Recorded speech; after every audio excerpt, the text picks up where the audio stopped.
Snow was falling the way it does in every Christmas movie. Soft, beautiful, and absolutely misleading about how cold it actually was. I sat behind the wheel while my wife, Claire, scrolled through her phone with the intensity of a Wall Street trader watching stock prices crash. "Mom says everyone's already there," she said. "We're 7 minutes late," I replied.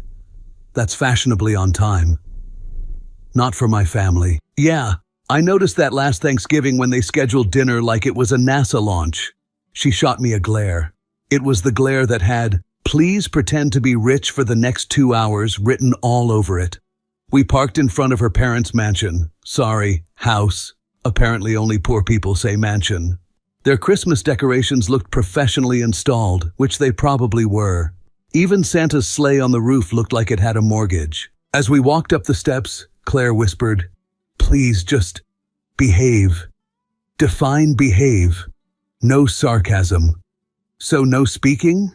She gave me that, "I married you, but I'm not sure why at the moment" sigh. The door swung open before we knocked, like they'd been waiting behind it with binoculars. Inside, the house looked like Santa's credit card had a meltdown. Giant tree, expensive ornaments, a smell of cinnamon that felt manufactured in a lab. Her family loved 3 things: money, status, and hinting that I had neither. "Claire!" her mom beamed, wrapping her in a hug that lasted 3 seconds longer than the one she gave me. For me, she reserved a handshake, a literal handshake, on Christmas. "James," she said dryly, "you made it?" "I live only 20 minutes away," I replied. It wasn't a heroic journey. Her smile froze just enough to let me know she hated the joke. Claire's dad appeared next, wearing a sweater that looked like it cost more than my car insurance. He nodded at me the way a man nods at a waiter he doesn't fully trust. "James," he said, "good to see you. Still working that job?" "Yes," I said. "It's called a career. We have those where I come from." He blinked, not sure if I insulted him or myself. We stepped inside, and the warmth hit me like a wave, both figuratively and literally, because her family heated their house to expensive tropical resort levels. Her brother Tyler strutted in, holding a glass of whiskey so amber it looked like it had its own Instagram profile. "Well, well, well," he said, "if it isn't the man of the hour." "Pretty sure nobody said that," I replied. He grinned. "Still driving that, what do you call it, practical car?" "You mean the car that gets me places without a monthly payment the size of a mortgage?" "Yeah." He laughed as if I told a joke about myself. I hadn't. Their Aunt Linda arrived next, floating in like she owned the place. She always looked at me like I was a contestant in a game show she didn't want her niece to pick.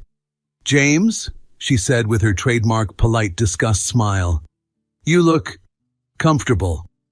"That's one way to describe having nerves," I said. She narrowed her eyes.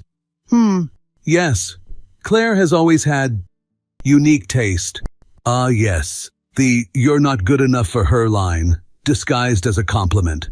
Classic Linda." As we walked into the living room, Margaret whispered loudly to her sister, "I still think Claire rushed into that marriage, but she insists she's happy. So what can we do?" I raised a brow. "You know I have ears, right? Not decorative." "Oh, sweetie," she said. "We're just teasing." "Yeah, teasing, like a lion teases a gazelle." The room smelled of overpriced candles and cinnamon-scented superiority. Everyone talked loudly, like they wanted the neighbors to hear how successful they were. Claire kept nudging my arm every time I opened my mouth, not because I said something wrong, but because I might. Dinner was served by a catering team wearing gloves. Actual gloves. Meanwhile, Margaret kept bragging about how she just threw together a little something, while the chef behind her plated a dish I couldn't even pronounce. During dinner, Claire's father asked, "So, James, how's that apartment of yours? Still modest?" I smiled. "Still has walls and a ceiling. Hard to complain." Linda laughed, not with me, but at me. "Ah, simple pleasures. Must be nice." "Oh, it is," I said. "Low maintenance, like my expectations tonight." Claire stomped on my foot under the table. Tyler leaned in. Do you ever think about upgrading? My house or my marriage? I asked. He choked on his drink. Score one for me. Every few minutes someone slipped in a small comment. Claire was always meant for someone ambitious. Do you think you'll ever switch to a real career path? You're very grounded. Claire always dated more driven men. Translation. You're not good enough, but we're too polite to say it directly, so we'll use synonyms. I smiled through it all, because nothing pisses off entitled people more than not reacting. Claire wasn't smiling. She was sweating, panicking, trying to manage the image of us as the perfect couple. And nothing destroys a perfect image faster than a husband who refuses to feel inferior. By the time dessert rolled around, I'd been insulted enough times to qualify for a punch card. One more, and I might have earned a free therapy session.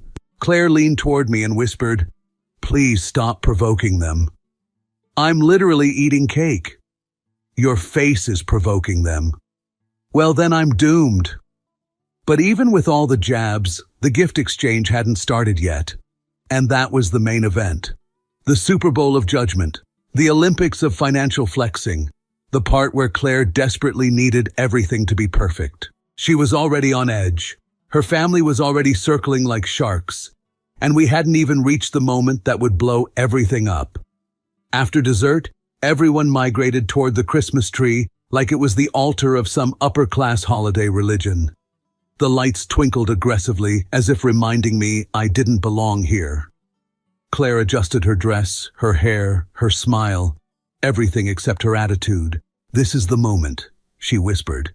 Just let things go smoothly. When have I ever made Christmas chaotic? I asked. She stared at me so long I wondered if she was replaying every Christmas we'd ever had. James, please. The gift exchange began, and as predicted, it looked like a luxury catalog threw up on the carpet. Her brother Tyler gifted their mom a designer handbag, the kind that had a waiting list. Margaret gasped like someone had proposed to her. Oh, Tyler, it's beautiful. Limited edition, he said. Only 50 were made. Of course, I whispered, because 99 would be too many. Her dad opened a watch that could probably track lunar phases and stock market shifts. Her aunt got a necklace so shiny I needed sunglasses. It was obnoxious. But for them, this was tradition. Finally came the moment Claire had been sweating over all evening. Our gift. Well, my gift, but whatever. Her nephew, Evan, tore open the paper and saw the model building toolkit inside. Real tools. High quality, the kind of thing that would last years. His eyes practically sparkled. Whoa, this is sick, he said. I've wanted something like this forever. The kid hugged the box. Genuine joy, the pure kind that all the fancy gold-plated nonsense in the room couldn't buy. I smiled. Then came the sound, Margaret inhaling. The kind of inhale rich people make before delivering an insult wrapped in velvet. Oh, she said, how practical. Here we go. She leaned forward, her voice honeyed with condescension. Very thoughtful, James. And so economical. It's refreshing to see a gift focused on necessity. Claire froze beside me. I mean froze. No blinking, no breathing.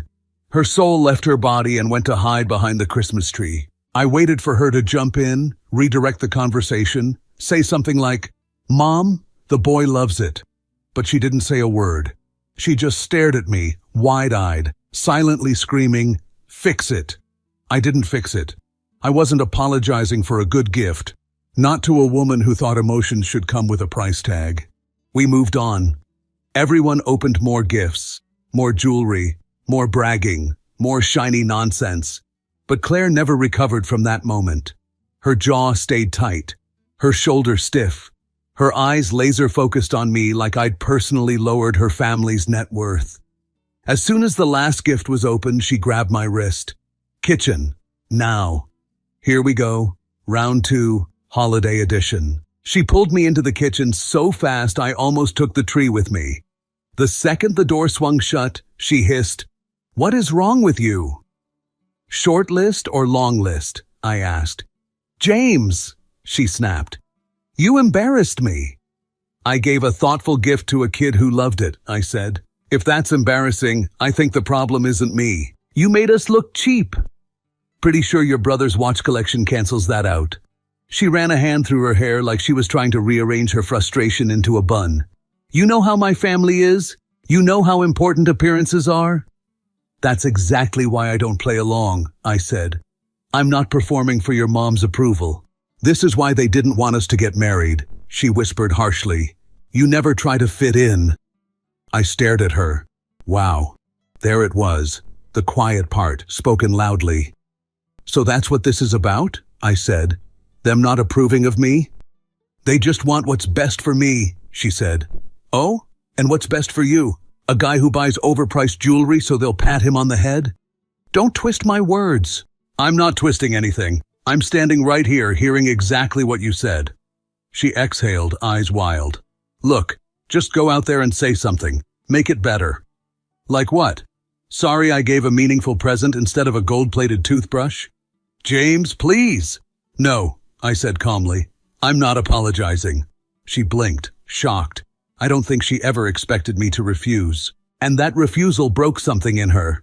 She spun around and stormed back into the living room.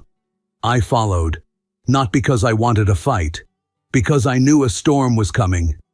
The moment I stepped into the room, Claire turned toward me like she'd been waiting. You never listen, she blurted. The whole room went silent. Of course she picked right now.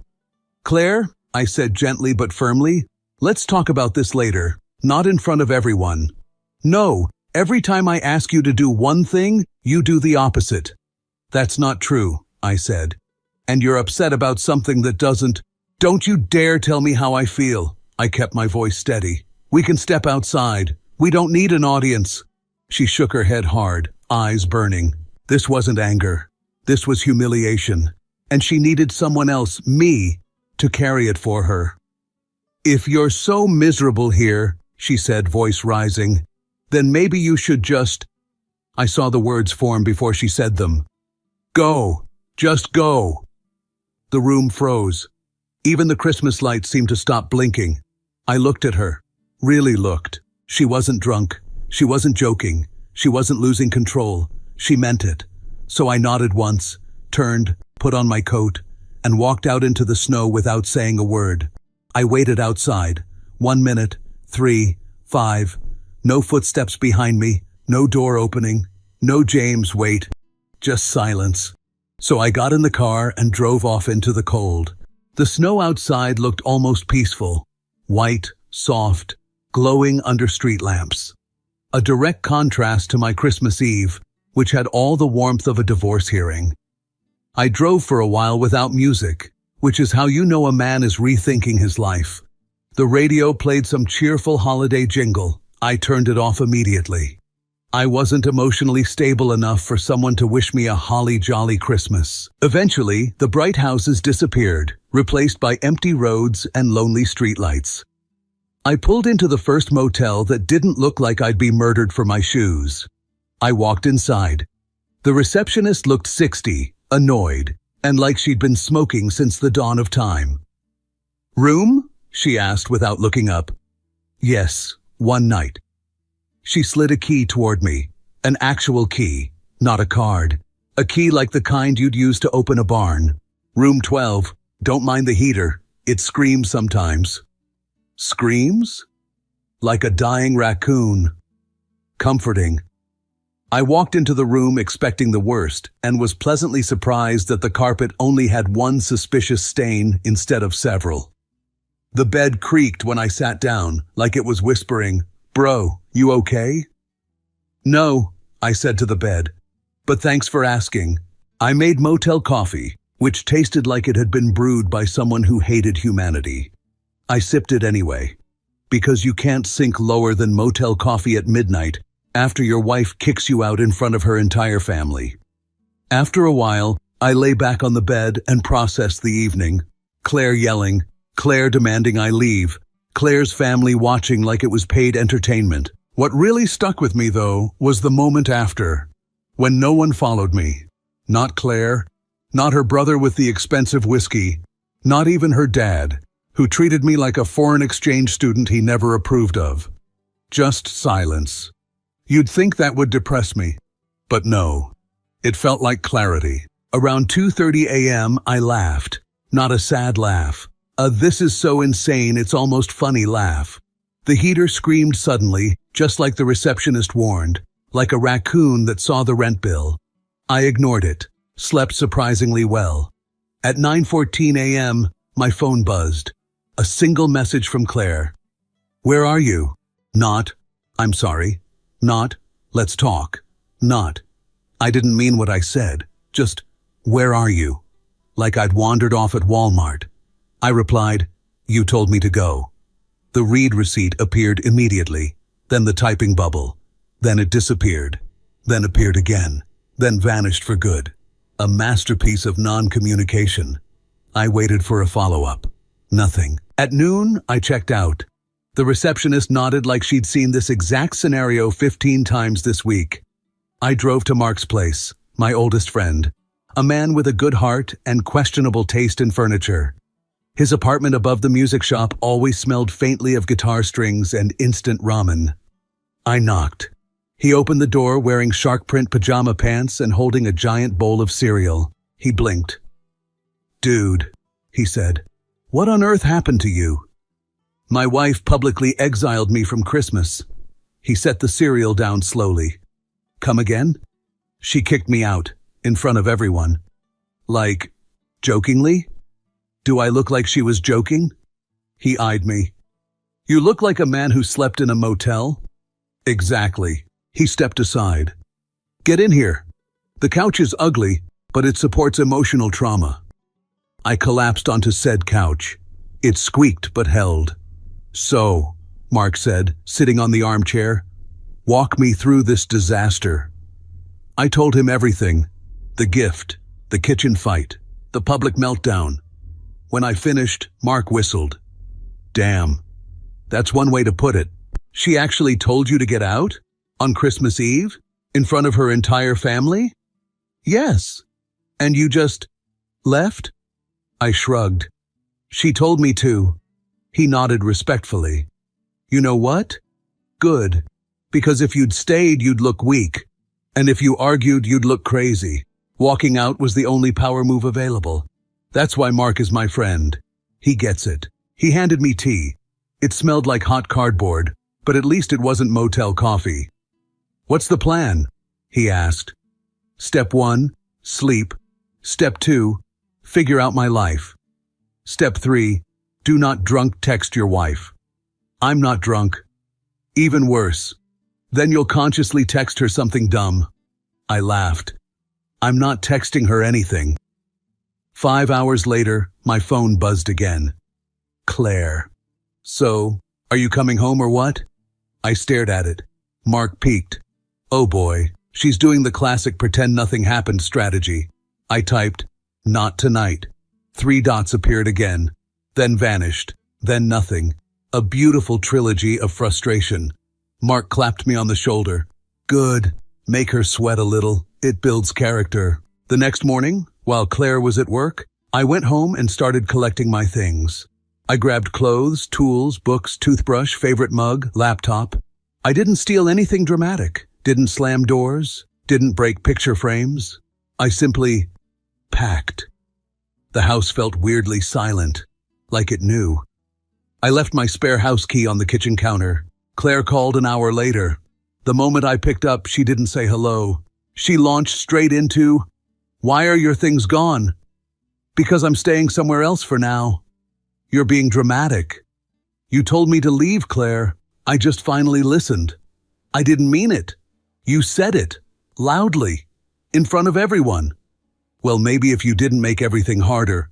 "Claire," I said calmly, "I didn't yell. I didn't insult you. You lost control, and I removed myself. That's it." She went silent. Then, "So what? You're just running away?" "No, I'm stepping back." "You're overreacting." "No," I said. "I'm reacting exactly enough." She exhaled, frustrated. "Fine. Stay with your little friend. We'll talk later. Okay? Okay? She repeated, surprised I wasn't begging. Yes, okay. She hung up. Mark stood in the doorway. So, progress? She's confused, I said. She's used to me fixing everything instantly. Not your job. Exactly. That night, lying on the couch with a questionable blanket and a pillow that looked like it had fought a bear, I felt something unexpected. Peace. I wasn't angry. I wasn't sad. I wasn't panicking. I was free from something I didn't realize was weighing me down. And for the first time in a long time, I fell asleep without tension in my jaw, without rehearsing arguments, without worrying about meeting expectations. Just breathing. The next few days unfolded like a slow-motion car crash where everyone pretends the car is fine. Claire switched into crisis management mode the way CEOs do when their company accidentally poisons a river and insists it was a minor spill. She started with stage 1, irritated politeness. Her texts were civil, short, ice-cold. We need to talk. When are you coming home? Ignoring problems won't fix them. I didn't ignore her, just responded with calm, surgical precision. We'll talk when emotions settle. I'm not ignoring anything. I'm taking space. Every reply made her a little angrier, which she hid poorly. Mark watched me text and said, "She's not used to you being logical. It's messing up her whole operating system." He wasn't wrong. By day 2, she upgraded to stage 2, passive-aggressive guilt trips. I guess spending Christmas alone didn't bother you. Mom keeps asking where you are. You embarrassed me too, you know. I replied, your mom knew where I was. I left her house. I'm sorry you're upset. I didn't yell at you in front of your entire family. I stayed calm. Silence for 2 hours. Then, you're unbelievable. I didn't reply. Mark passed me a bowl of popcorn. This is better than reality TV. Continue. Meanwhile, Claire's family began their own mini PR campaign. Her mom texted, Claire is very emotional. Please be patient with her. Translation, fix our daughter's mess immediately so she doesn't feel consequences. I responded, I'm being patient, but we need boundaries if we want things to improve. Her mother sent a thumbs up emoji, a thumbs up, from a woman who could deliver Shakespeare-level passive aggression in person. That emoji felt like a threat disguised as positivity. Then her dad texted, we should talk man to man. I replied, agreed. I'm available after New Year's. He didn't like that. But what was he going to say? He'd watched his daughter scream at me like she was auditioning for a soap opera. Still, Claire didn't give up. Stage 3, control through logistics, calls, texts, plans, demands. She called me while I was helping Mark restring a guitar at the shop. The moment I answered, she didn't even breathe before launching in, James, why are half your clothes gone? I packed the essentials, I said. I told you, I'm giving us space. Space? She repeated, like the word personally offended her. You left the dresser half empty. My mom asked about it. Your mom inspects our dresser now? That's not the point. Then what is? That you're making everything look worse, she snapped. People are already talking, James. My family thinks we're falling apart. I kept my voice calm. We are falling apart if you scream at me in front of them and expect nothing to happen afterward. It was a misunderstanding. No, Claire, it was a moment of honesty from your side. And then you doubled down instead of apologizing. She exhaled sharply. You're punishing me. I'm not, I said. I'm stepping back so we don't keep hurting each other. You should have stayed, talked it out, supported me. You told me to leave. In the moment. And I left in the moment. She went silent for a beat. Then, you're abandoning me. I can't believe you're doing this right now, she whispered, voice trembling. Not from sadness, but from losing control. On Christmas, James. On Christmas. I didn't start this on Christmas, I reminded her. You did. She hung up first. Mark looked over. So how'd that go? Imagine arguing with a tornado, I said. But the tornado blames you for being windy. But the real shift came on day 4. She texted, my family thinks you overreacted. I replied. Your family also thinks I should buy a house shaped like a yacht and name my children Cartier and Prada. She typed, this isn't funny. I typed, I wasn't joking, though I absolutely was. Then she called. James, listen, she began, voice trembling, not from sadness, but from frustration. Everyone is talking about what happened. I'm sure they are. They think we are unstable. I rubbed my forehead. Claire, they saw you shouting at me. That's not fair. What's not fair is pretending I ruined something when all I did was remain calm.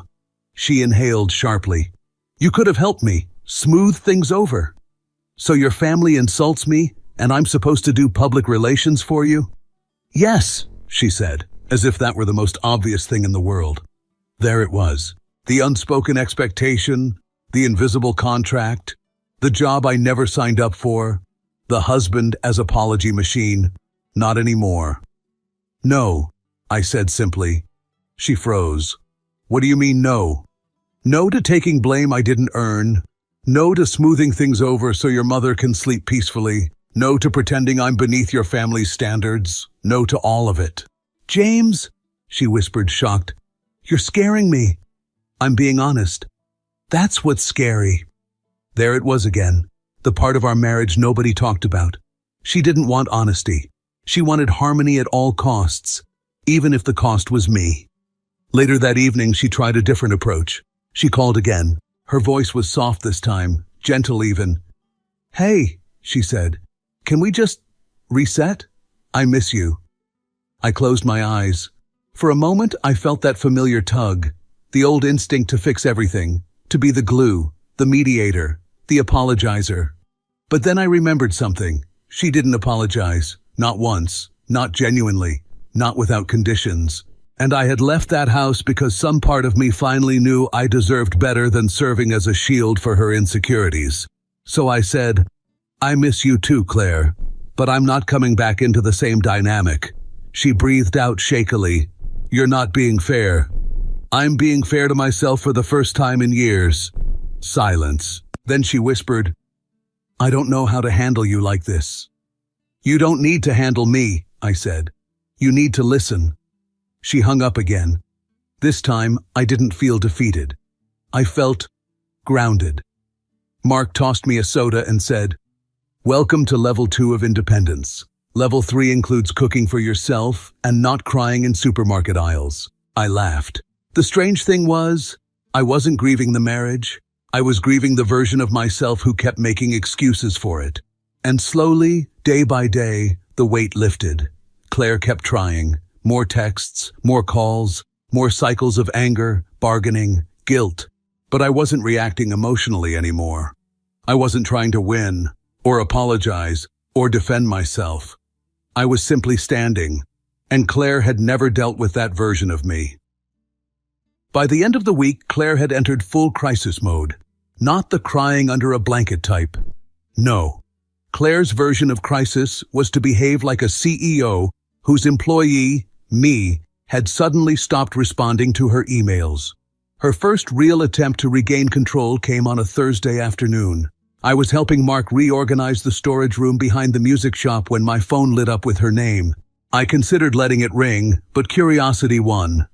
James, she said, her voice tight but calm in a way that suggested the calm was artificial and purchased at a premium price. We need to meet. About what? I asked, though I already knew. About us. About everything. I don't want to do this over the phone. Okay, I said. Name the place. She hesitated.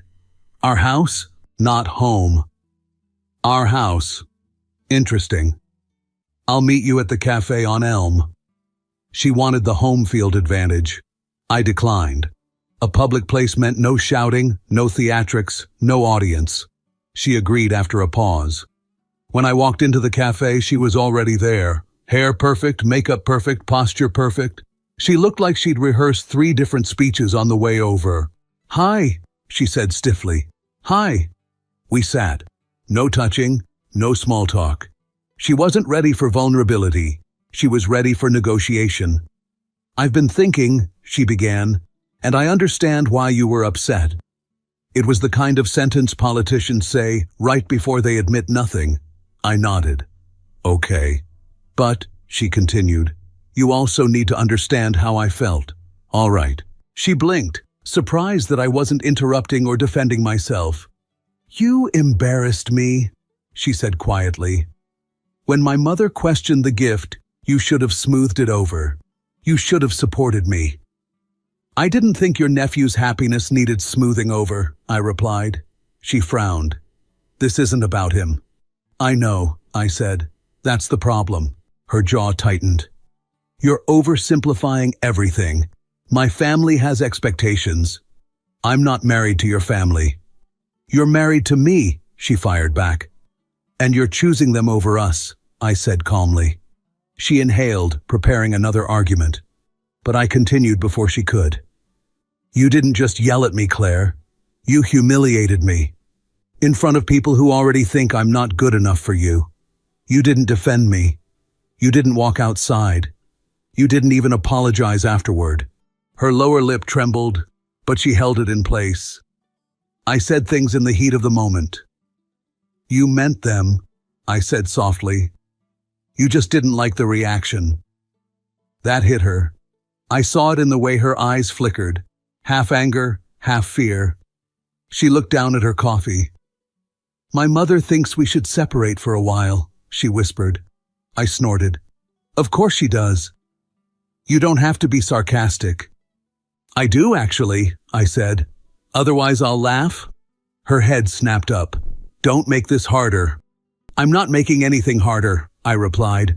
I'm just done pretending your family's opinions are the North Star of our marriage. She rubbed her temples. I didn't come here to fight. Neither did I.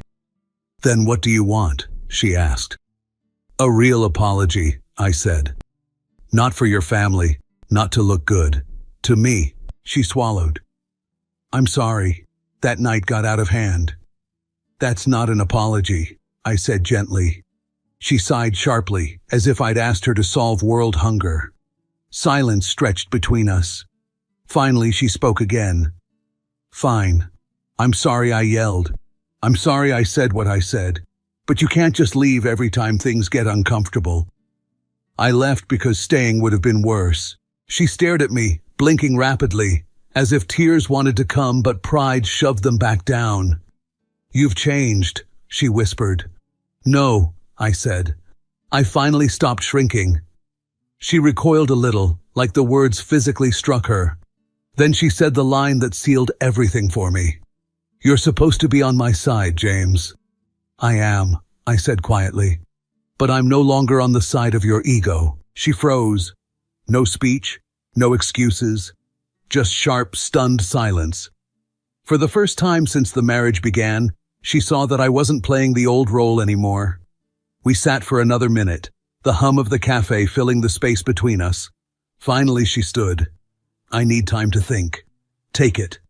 She hesitated, as if expecting me to grab her hand, beg, promise something. I didn't. She nodded awkwardly and walked out, pausing once at the door.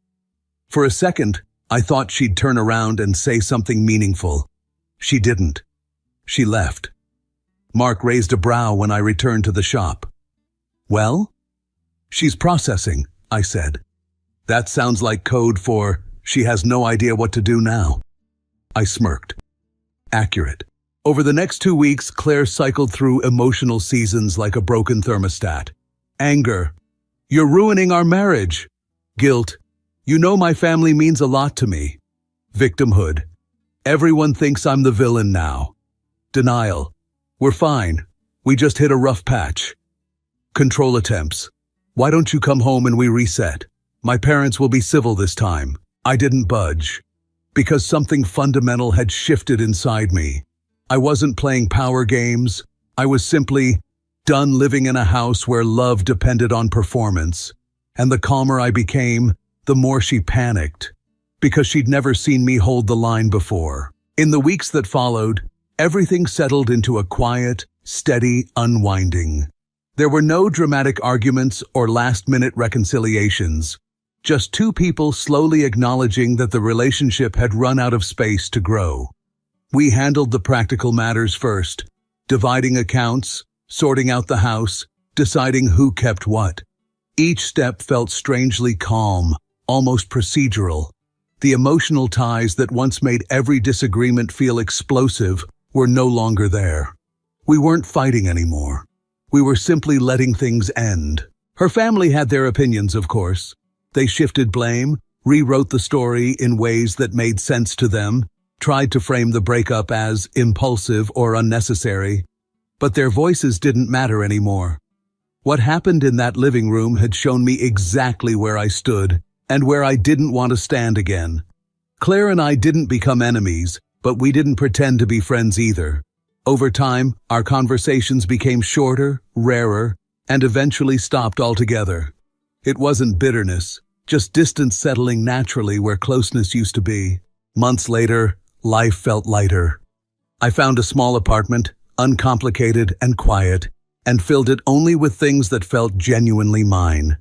I settled into a routine that didn't require walking on eggshells or performing for anyone's expectations. By the time the next Christmas arrived, the memories of the previous year felt distant, almost like someone else's story. I spent that holiday in a small gathering with people who didn't measure worth in appearances or expensive gifts.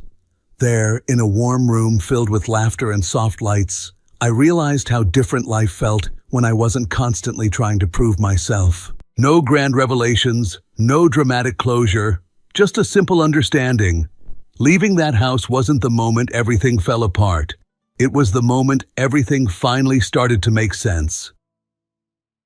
If you felt this story hit hard, drop a like, subscribe for more, and share your thoughts in the comments. Your support keeps Steelheart beating.